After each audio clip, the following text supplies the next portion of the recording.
Honda Hornet 2.0 যেই dual channel ABS এর নতুন মডেলটা, বাইকটা কিন্তু এখনো পর্যন্ত বাংলাদেশের মার্কেটে লঞ্চ করা হয়নি। এই বাইকটা বাংলাদেশের মার্কেটে লঞ্চ না করলেও তারা কিন্তু NX 200 নামে একটা বাইক লঞ্চ করেছে। তবে এই বাইকটাও কিন্তু বাংলাদেশের মার্কেটে লঞ্চ হওয়ার কথা, কিন্তু বাইকটা বাংলাদেশের মার্কেটে লঞ্চ করা হচ্ছে না। বাইকটা নিয়ে আজকে আমরা বিস্তারিত কথা বলবো। বাইকটা কবে নাগাদ বাংলাদেশে আসবে বা আদৌ আসবে কিনা, এছাড়াও আসলে বাইকটা যদি বাংলাদেশে আসে তাহলে এটার প্রাইসটা কেমন হবে। আর অনেকেই আছে যাদের এই বাইকটার সম্বন্ধে তেমন একটা ধারণা নেই, তো আর কি তাদের জন্যই আমরা আজকে এই বাইকটার ফুল স্পেসিফিকেশনটাও আপনাদের জানাবো। প্রথমে বাইকটার লুকস অ্যান্ড ডিজাইন নিয়ে বলতে গেলে দেখতে শুনতে আপনার অ্যাজ ইউজুয়াল হর্নেট 2.0 মতোই, তেমন একটা পরিবর্তন পাবেন না। তবে ফ্রন্টে কিছুটা পরিবর্তন করেছে, যেহেতু এটাকে তারা নতুন করে লঞ্চ করেছে, তো এরকম টুকটাক পরিবর্তন কিন্তু পাবেন। এটাতে আপনারা গ্রাফিক্সে কিছুটা পরিবর্তন পাবেন, তার পাশাপাশি তারা বেশ কয়েকটা নতুন কালার ভেরিয়েন্টেও লঞ্চ করেছে।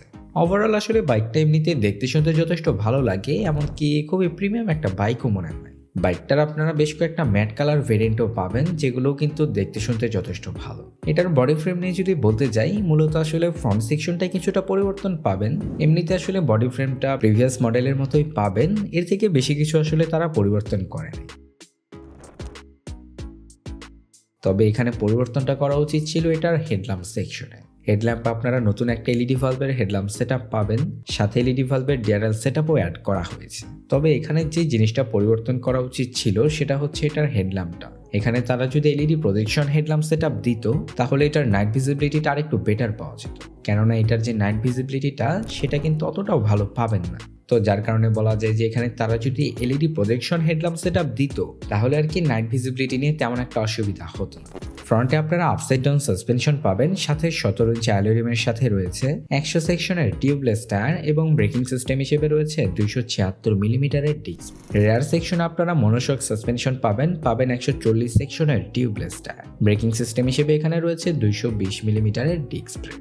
এমনিতে মোটামুটি সবকিছুই তারা প্রিভিয়াস মডেলের মতো দিয়েছে, তবে ব্রেকিং এর দিক থেকে বাইকটাতে আপনারা ব্যাপক পরিবর্তন পাবেন। এখানে ডুয়াল চ্যানেল এবিএস রয়েছে, দুইটাই প্যাটাল ডিস্ক ব্রেক দিয়েছে তারা, যার কারণে বলতে পারেন সবকিছু মিলে এটার ব্রেকিং সিস্টেমটা অনেকটাই স্ট্রং।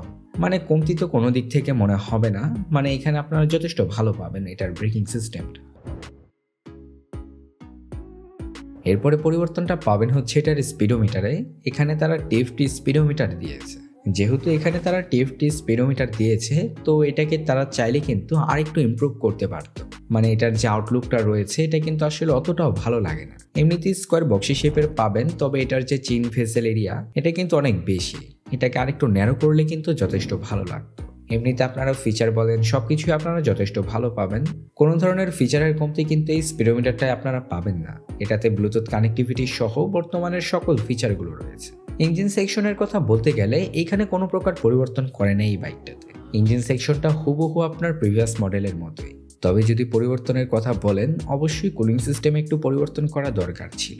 এটা যেহেতু যথেষ্ট পাওয়ারফুল একটা বাইক, তো কুলিং সিস্টেমে যদি তারা পরিবর্তন করতো তাহলে ইঞ্জিন হিটিং নিয়ে কিন্তু তেমন একটা সমস্যা হতো না। এখন কথা বলি বাইকটা কবে নাগাদ বাংলাদেশের মার্কেটে আসছে। বাইকটা আসলে আপনার বাংলাদেশের মার্কেটে তো গত বছরেই আসার কথা, তবে এটা আসলে বাংলাদেশের মার্কেট এখনো পর্যন্ত লঞ্চ করা হয়নি। তবে এই বাইকটার মতোই একটা বাইক লঞ্চ করেছে যেটা হচ্ছে NX 200। তো আশা করা যায় এই হর্নেট 2.0টাও বাংলাদেশের মার্কেটে খুব শীঘ্রই লঞ্চ করা হবে। আর বাইকটা যদি বাংলাদেশের মার্কেটে লঞ্চ করা হয় তাহলে এটার প্রাইসটা 3,10,000 থেকে 15,000 টাকার আশেপাশেই হবে, কেননা এটারই কিন্তু আরেকটা ভেরিয়েন্ট বাংলাদেশে আছে, সেটার প্রাইসটাও কিন্তু 3,15,000 টাকায়। তো বলতে পারেন যে এই সেগমেন্টের মধ্যেই বাইকটাকে লঞ্চ করা হবে। এমনকি আগামী 2 থেকে 3 মাসের মধ্যেই আশা করা যায় বাইকটা বাংলাদেশে লঞ্চ করতে পারে। তো এই ছিল আজকের এই ভিডিওটা। বাইকটার সম্বন্ধে যে কোনো ধরনের প্রশ্ন থাকলে কিন্তু কমেন্টে জানাতে পারেন।